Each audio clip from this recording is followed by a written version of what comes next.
You know, in Canada, you just go to a small business bureau and go, okay, this is what I want to do, help me out, and they'll give you all the steps, and you follow those steps and you'll get there.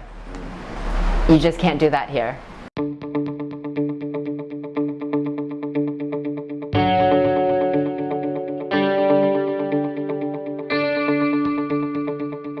Okay, so my name is Sherry Poon, and I'm from Canada.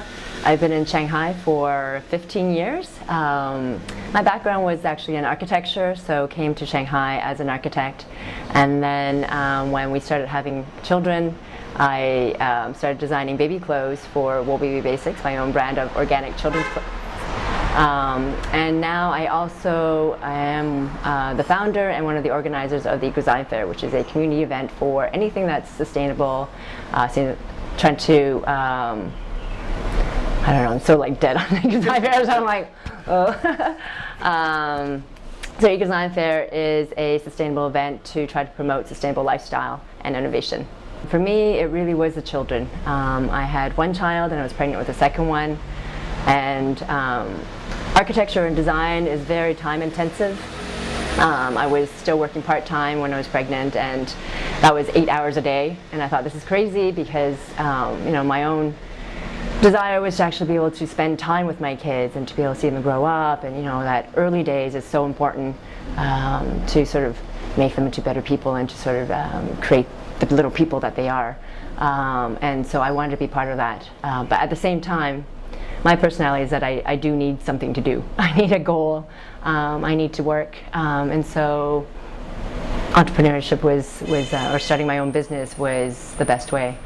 As a designer, obviously I wanted to design something, create something, but it could have been cups, it could have been pencils, it could have been anything at that point. But exactly at that time, I was also designing clothes for my firstborn. Just, you know, little creations that were in my mind, sketching it out and having a tailor make it up for me. And then we went home to Canada, and there were at least 4 or 5 people who asked, where did you get that little coat? It's an amazing little coat, where can I buy that? And that was sort of the spark of, oh, okay, maybe clothing could be a good direction for me. And at the same time also I was looking for organics for my children, and so creating something that was sustainable clothing for, you know, for children was something that we could that I could explore. Well, for me, the big thing was that it had to be organic, and organic because it's the safest material for your baby. We looked at a whole bunch of different materials. My daughter had a bit of eczema, a bit of sensitivities in terms of skin sensitivities, but also anything that sort of touched her was very, very present in her mind. We would arrange socks for like 5 minutes before it was like just perfect, just because of the seam. So for me to create something that she could wear, that I would feel safe having her wear, was very important. So we looked at a whole bunch of different materials, including bamboo, soya, whatnot, all the different types of eco materials, but came back to organic cotton because it is one of the oldest, one of the safest clothing, one of the safest textiles there is for children or for anybody. So that was very important for me, was to make sure that it was safe. The other big thing was also, as a parent, was to make sure that the clothing were easy for parents and for children. I saw my husband struggle with clothes. I had struggles with clothing. When my daughter was older, you know, she would wear clothing backwards, and you know, you don't have the heart to say, oh, well, you know, take it off again and try it again. So we created clothing that was functional, was stylish, but also, you know, super easy to use, and just by little details that would make a huge difference. Well, not having a fashion background, I think I started from square one, which is, I think, a very good thing, because a lot of designers start with patterns, you know, something that's already been set, you know, that's already been used, you know, in mass production. But as somebody not coming from that background, I start from zero, which is great, because, and also having an architecture background, I think in 3D. Children are in 3D, so I thought clothing must be in 3D as well. And so there's little details, like we have sort of a little patch under the arms where it's sort of quite a few purposes. One, what I noticed was you often pick up children under the armpits, and that's exactly where all the seams are coming together, which cannot be very comfortable for the little baby. So we did away with that and put a little patch underneath, which allowed for more comfort, more movement, because it becomes more 3D. But it also, that little patch was able to, you can sort of insert it anywhere in the pattern cutting and be able to save fabric waste as well. That's one of the details. Mm-hmm. The first thing I did was look for mentors, I guess, people that were in the business and just asking questions. This is even before having any conceptual ideas of what I was going to do, just looking for ways, it's just looking for experience, basically, from people who have done it before. So I found somebody who was very much into organic textiles. He used to work for a organic clothing company, actually organic baby clothing company, and now he was at the time an agent for organic textiles in Shanghai. So he gave me a lot of background and a lot of help in terms of where to look for suppliers, because that's often the biggest problem in production, is finding the actual suppliers or good suppliers. And then I also hired a fashion designer. For obvious reasons, just to help me go through the process. As an architect, I already knew a lot of the design aspects of it, like colors and how to draw, sketch and whatnot, but she taught me more of production. So she taught me how to make patterns. So I made my own patterns, which are very similar to architectural patterns. But she also taught me, materials, field materials, different types, what do you use, how do you spec it, and more of how to get it from your sketches to actually produced in a factory. Well, it took a full year from sort of the idea of, okay, let's get this started. I know it's going to be organic baby clothing, and I want to try and sell it as a small brand in Shanghai. So there was a lot of testing, often with a lot of my friends. They have a lot of samples, early samples. Obviously I tested on my own children as well. Tried to get a lot of feedback in terms for the branding, for the clothing itself, from anybody that I knew. I really just grabbed anyone. So thanks to all those people who supported me in the early days, because it probably was very annoying. Having to be able to sell those clothing, because we're new, we weren't taking pre-orders, so everything was coming in and hoping that it would sell. It's not a huge investment, but the time investment to try to market this, beyond just the clothing, there was also the branding. We had the website up, just the whole production. The going through with the fashion designer, the patterns. So it was more of an investment than just $3,000 for the production, sure. And it was definitely adding up. And when you're just starting, you don't see any returns coming in yet, then obviously you get a bit skeptical. For anyone starting a business from scratch, you often have these days where you're like, what am I doing? Am I going in the right direction? Is this going to work? Is it not? There's a lot of things, a lot of concerns, and it was the same for me. There were a lot of questions, and at the same time, I was actually still working part-time as an architect, and I didn't want to take that risk to let go of my job to be able to, just for this idea that I had, in case it did not work out. So there were a lot of worries, and I think just before production started, I remember asking my husband, like, do I do it? Do I not? This is a huge risk. I'm putting in an order. This is it. And he was the one who was like, no, just go for it. So we lose a bit of money if it doesn't work. Just do it. Otherwise, you'll never know later on if that's if that's what you want to do. Just do it now and get out of your system. If it doesn't work, it doesn't work. If it does, then fabulous, keep going. If I ever had to work out a problem or was feeling down, I just go for a swim, and by the time I finished, the problem would be worked out, or at least I would feel more relaxed, and be able to just go for it again. I think all entrepreneurs need that. They need a downtime, sometime where they just are not thinking about their business, or is able to just let go. And often you have a clear mind, and you can go back to your task at hand easier and getting the job done faster. It's tough. Finding that balance, I think, for any mother who is a working mother is tough, and it's going to be that eternal question that I don't know if anybody can ever answer. In the early days, yeah, of course, I could have put a lot more time into it. It really became more of a part-time job because my other part-time job was taking care of the kids, and obviously that was my priority. So there often were a lot of late nights trying to get things done. The business was intended to be very local, to be selling mostly to China. I think we came in a little bit too early because there was not that market, unfortunately, in China yet.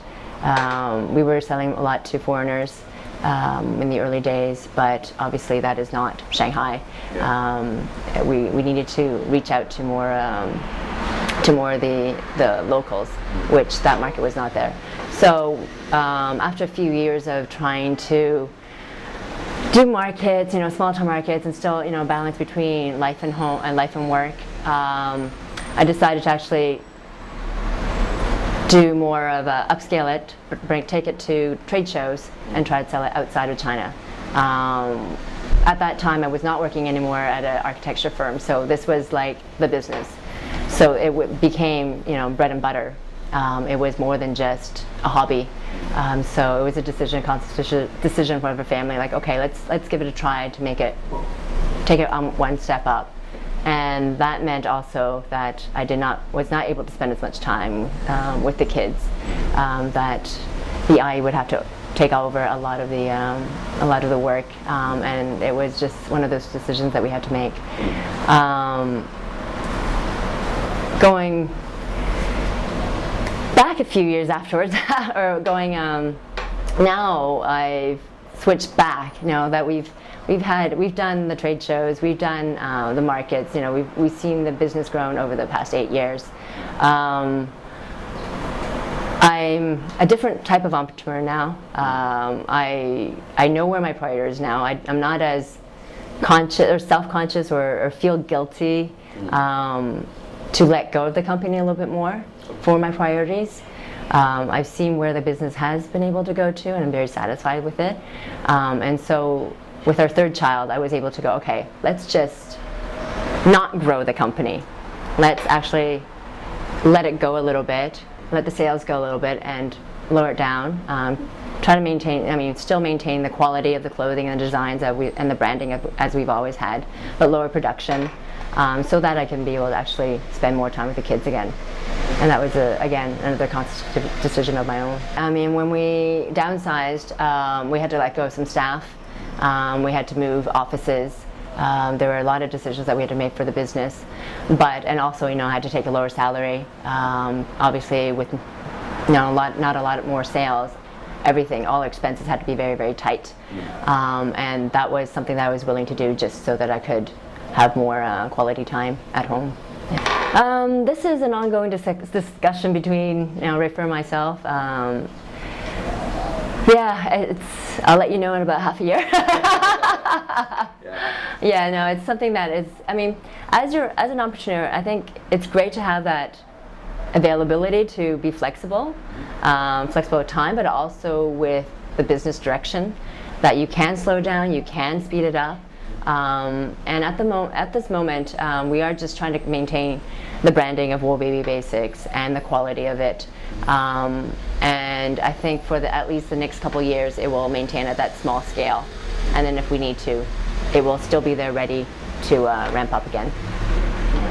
I think it's because there's no one way to do things. You can't just go to a bureau and go, okay, I want to go from here, A to B. Get me there. What's the process? There is nobody will give you the same answer. There's not any one entrepreneur has had the same direction or experience with the same direction. So you can never really get from A to B the same way.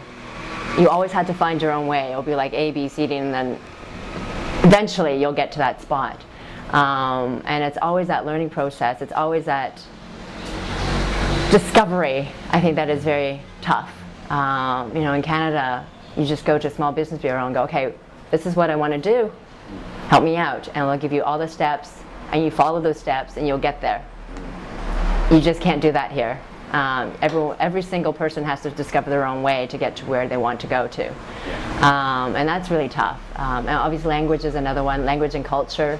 Not being from here, having to depend on your staff to try and understand what you want to do and how to get there is also a big challenge. I depend a lot on Chinese staff to be able to operate in China, and that's a lot of trust that you put into somebody. I think there's two ways. I mean, obviously there's a lot of distractions, when you're trying to figure things out that, could have been so much easier if you were somewhere else.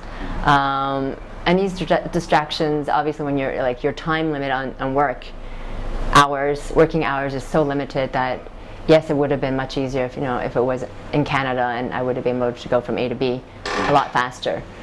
But saying that, the skills that I've learned as an entrepreneur here is invaluable, I think. Any entrepreneur, I think, has to be malleable. Have to be able to see what the problems are within your company and be able to fix them quickly. And if you can't do that, it's hard for your business to thrive. And being in Shanghai and having these daily problems that you have to fix, my skills are really good at that. I think that is something that only being here can teach you so easily how to be malleable. What's different from here and maybe other places is that entrepreneurs here, it's not as competitive, I think. Let's see, how do I word this? I think for a lot of entrepreneurs who have succeeded is that they've been very open in sharing what they want to do. If they've got an idea, they'll ask whoever they want, whoever they meet. Okay, I've got this idea, what can I do? How do I get there? They share their idea. They're not really protective of it. Whereas I think, maybe in the West, you're always wondering, okay, who's going to steal my idea? So I'm just going to keep it to myself and try to work on it. Whereas I find successful ones here just blast it out. Okay, what can you help? What can you do? What can you help me? And that's partly because of Shanghai is we're all in the same boat kind of thing, where there's only so many entrepreneurs here. We all try to help each other if we can. It's all about networking here.